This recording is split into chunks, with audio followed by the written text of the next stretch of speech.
अस्सलाम वालेकुम जी। आज का लेक्चर हमारे पास है जनाब ओहम्स लॉ के बारे में।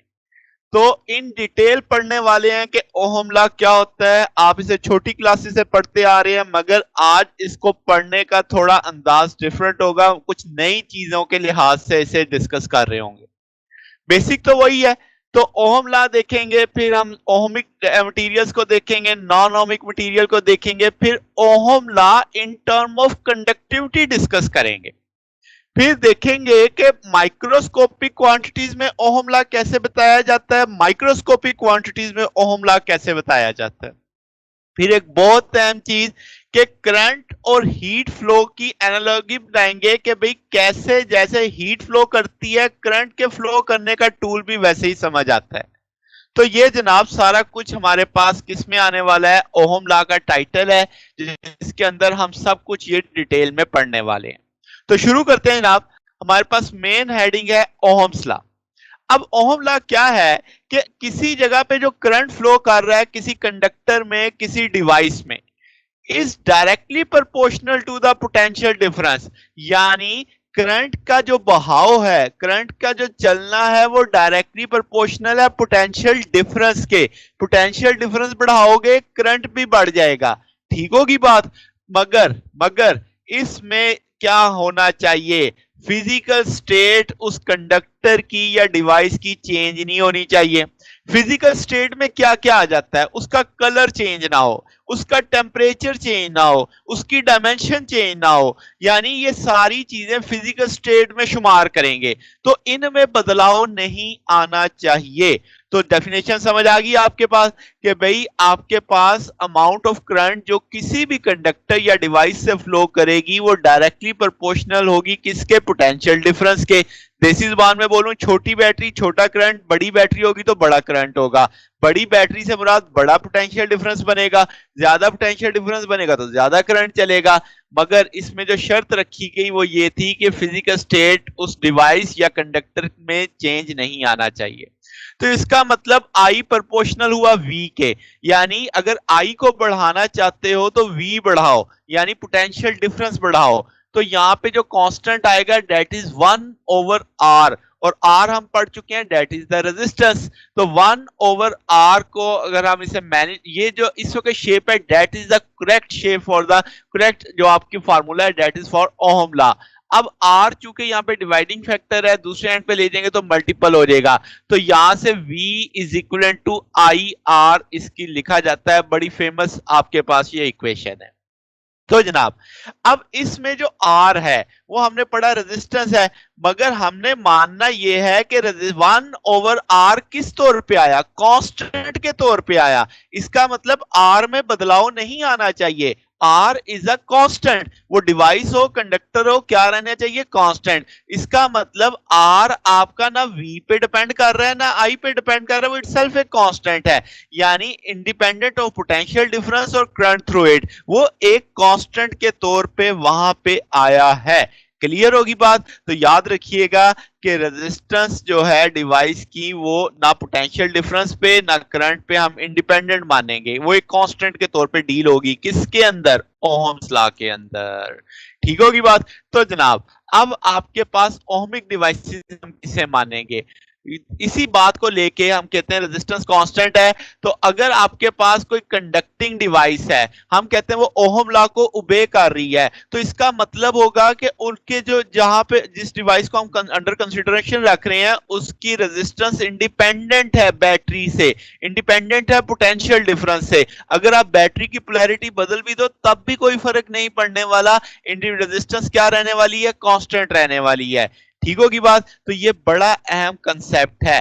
तो आपके पास जो कंडक्टिंग डिवाइस है वो ओहम लॉ को ओबे कर रही है, तो इसकी एक निशानी ये भी है कि उसकी रेजिस्टेंस, उस कंडक्टिंग डिवाइस की जो रेजिस्टेंस है वो आपके पास पोटेंशियल डिफरेंस पे डिपेंड नहीं करती, इंडिपेंडेंट होती है। ठीक होगी बात। सादा सादा डेफिनेशन जो आप शुरू से पढ़ते आ रहे हैं, वो मटेरियल या डिवाइस जो ओहम लॉ को ओबे करे हम कहते हैं वो ओहमिक होता है।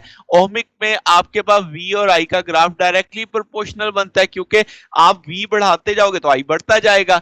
फिर है आपके पास जितने भी होमोजेनियस मटेरियल्स होते हैं, जैसे कॉपर है, आपके पास सेमीकंडक्टर, प्योर सिलिकॉन, इनमें स्पेशल अगर आप यानी प्योर की बात हम कर रहे हैं, तो ये ओहम लॉ को एक certain value of electric field तक तो ओबे करते हैं, मगर जैसे ही स्ट्रॉन्गर इलेक्ट्रिक फील्ड हो जाती है तो ओहम लॉ आपके पास यानी वहां पे नहीं लागू रहता आपके पास। ठीक होगी बात। तो इसके बाद जो चीज हमने पढ़नी है वो है नॉन ओहमिक मटेरियल। तो ऐसे मटेरियल जो ओहम लॉ को ओबे नहीं कर रहे, that is called non ohmic, जिसमें सबसे कॉमन मिसाल आपके पास पीएन जंक्शन की है।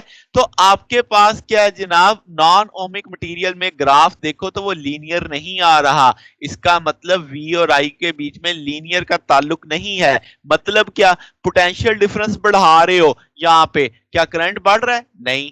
आप देखते हो एक सर्टेन वैल्यू के बाद जब पोटेंशियल डिफरेंस बढ़ता है तो करंट बढ़ना शुरू होता है, यानी इस रीजन में देखो तो आपके पास पोटेंशियल डिफरेंस बढ़ रहा है मगर करंट नहीं बढ़ रहा, इसका मतलब आई प्रोपोर्शनल वी के नहीं है, तो इसका मतलब ये नॉन ओहमिक मटेरियल है। इसमें आपका फिलामेंट बल्ब भी इसी की मिसाल है, सेमीकंडक्टर डायोड भी इसी की मिसाल है, जो कि आपके पास ओहम लॉ को ओबे नहीं करते।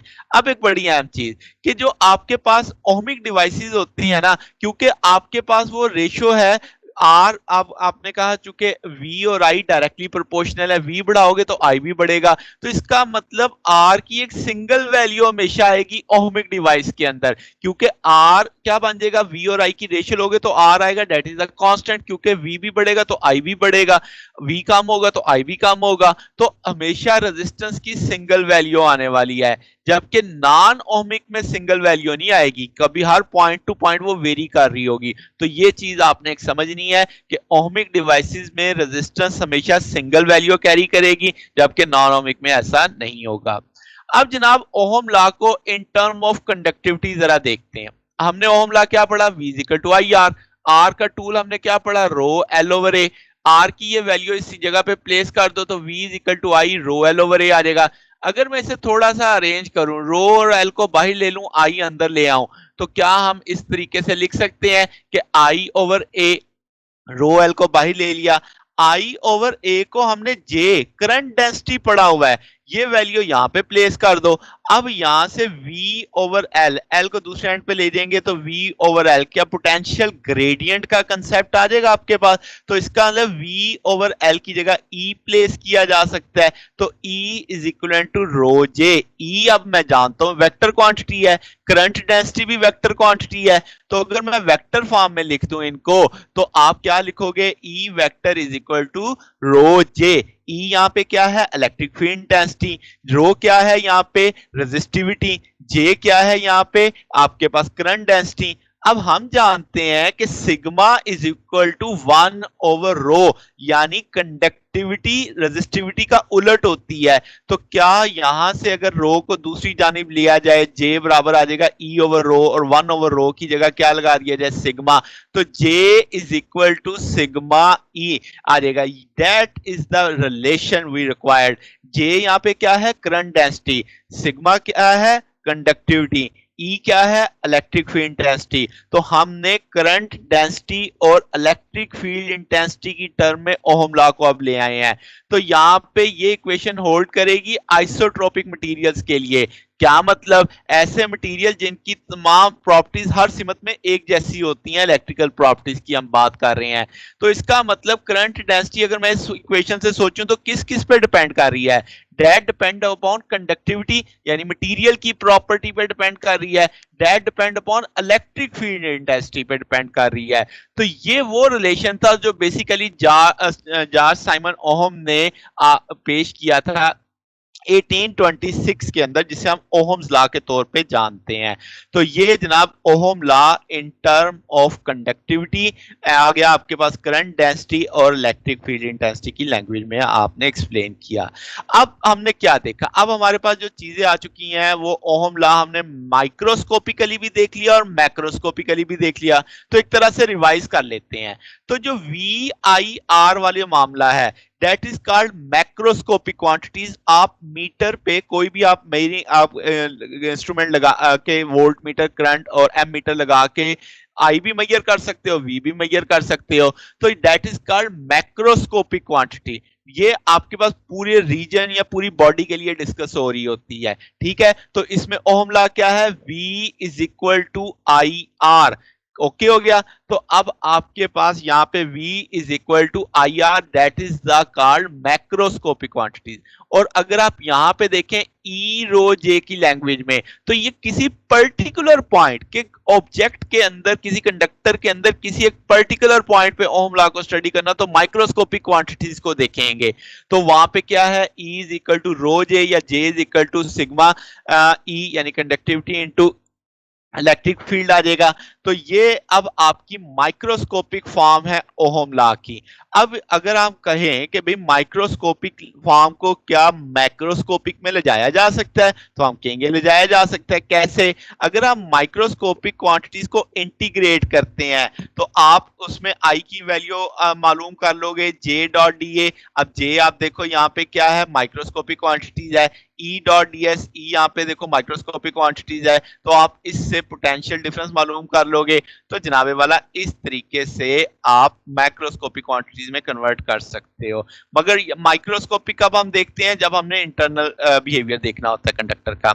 अब ये जो ओहम लॉ है, ये किसी स्पेसिफिक मटेरियल के लिए, यानी एक मटेरियल की स्पेसिफिक प्रॉपर्टी को बस डिस्कस कर रहा है। ये कोई बहुत जनरल लॉ नहीं है कि आपके पास इलेक्ट्रोमैग्नेटिज्म में जनरल लॉ के तौर पे इस्तेमाल होता हो। ये एक मटेरियल की बस प्रॉपर्टी को एक्सप्लेन करता है। जैसे गाजीज लॉ एक जनरल लॉ है आपके पास, यानी मल्टीपल पर्पस आप इस्तेमाल करते हैं। तो आपके पास यहाँ पे एक कंसेप्ट आ गया कि माइक्रोस्कोपिक क्वांटिटीज में भी ओहम लॉ में समझ आ रहा है और मैक्रोस्कोपिक क्वांटिटीज में भी ओहम लॉ में समझ आ रहा है।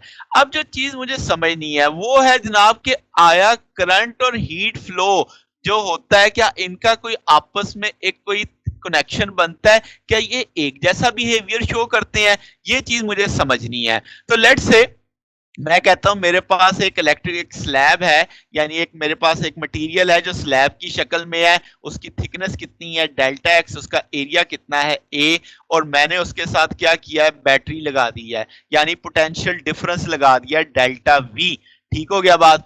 अब उस स्लैब की जो रेजिस्टेंस है दैट इज आर। तो अब आर भी मालूम है, डेल्टा वी भी मालूम है, तो आई निकाला जा सकता है। तो I is equal to delta V over R. हमने लिखा V A minus V B. Difference जब भी लिया जाता है फाइनल माइनस इनिशियल का लिया जाता है। ठीक होगी बात। अब आपने क्या किया, यहां से नेगेटिव कॉमन लेके VB माइनस VA कर दिया, यानी इनिशियल माइनस फाइनल कर दिया। अब इनिशियल माइनस फाइनल, करंट जिस जानिब जाता है वो लो पोटेंशियल पे होगा, चार्जेस हमने पढ़ा हुआ उस जानिब मूव करते हैं जो लो पोटेंशियल पे होता है। इसका मतलब इनिशियल माइनस फाइनल कर दिया आपने, यहां पे है तो अभी भी डिफरेंस ही, तो साथ में नेगेटिव साइन आ रहा है जो कि बताएगा कि जवाब आपका डिक्रीजिंग आएगा इसमें। ठीक है। अब अगर आप यहाँ पे रेजिस्टेंस का फार्मूला देखो, R is equal to rho L over A. L हम जानते हैं उसकी थिकनेस को अगर रिप्रेजेंट करता है, तो रो डेल्टा एक्स ओवर ए आ जाएगा। आर की ये वैल्यू इक्वेशन 1 में प्लेस कर देते हैं, तो आपके पास डेल्टा वी ऊपर था, अब रो की वैल्यू पर रो एक्स बटे में ए था, वो ए ऊपर चला गया। इसको थोड़ा सा अरेंज करके लिखेंगे, delta V over delta x को अलग कर लिया हमने। ठीक है। अब आपके पास अगर हम लिमिटिंग केस ले लें तो dx आ जाएगा डेल की जगह, तो आप dvx और dv ओवर dx ले लेंगे। तो अब आपके पास ये I आ गया, तो I is equal to minus, क्योंकि यहां पे क्या है, रो इनवर्स है, तो रो इनवर्स हम जानते हैं सिग्मा के बराबर होता है, 1 ओवर रो सिग्मा के बराबर होता है। तो देखो यहाँ पे सिग्मा आ चुका है आपके पास। अब जनाब यहाँ पे अगर नेगेटिव साइन क्या शो कर रहा है कि पॉजिटिव चार्ज उस जानिब जाएंगे जिस तरह पोटेंशियल डिक्रीज कर रहा है। तो अब आप अगर I की जगह D Q by D T लिख दें, करंट का यही फार्मूला होता है, तो ये बराबर आ जाएगा उसी चीज के माइनस सिग्मा ए डीवी ओवर डी एक्स। अब अगर हीट फ्लो की इक्वेशन आपको याद हो तो वो आपने क्या पढ़ी हुई है, D Q by D T capital Q यहाँ पे हीट को रिप्रेजेंट कर रहा है, माइनस KA/DT/dx। तो इक्वेशन 1 और 2 को जरा मुझे कंपेयर करना है, तो आपको बहुत कुछ पता चलने वाला है। ये देखो, अब आपके पास यहाँ पे है सिग्मा, यहाँ पे है के। सिग्मा क्या है? सिग्मा आपके पास इलेक्ट्रिकल कंडक्टिविटी है। के क्या है? के थर्मल कंडक्टिविटी है। अच्छा, इक्वल की जगह इक्वल आ रहा है, माइनस की जगह माइनस आ रहा है, कंडक्टिविटी की जगह कंडक्टिविटी आ रहा है, एरिया की जगह एरिया आ रहा है। अब ये है dV/dx पोटेंशियल ग्रेडियंट, ये है dt/dx टेम्परेचर ग्रेडियंट, यानी यहां पे पोटेंशियल का बदलाव डिस्टेंस से देखा जाता है, यहां पे टेम्परेचर का बदलाव डिस्टेंस से देखा जाता है। और इसी तरीके से हीट को टाइम के लिहाज से देखा जाता है, यहां पे चार्जेस को टाइम के लिहाज से देखा जाता है। तो क्या आपको एक सिमेट्री समझ आ रही है कि जैसे हीट फ्लो की इक्वेशन है, सेम उसी पैटर्न पे करंट फ्लो की इक्वेशन हमारे पास आ रही है। अच्छा जी, तो अब आपके पास मेटल्स के लिए ये आपके ज्यादा कायम होता है, ये यानी रिलेशन आपके पास हीट और हीट यानी एनर्जी और जो चार्ज हैं फ्री इलेक्ट्रॉन्स की वजह से बेसिकली मूव कर रहे हैं।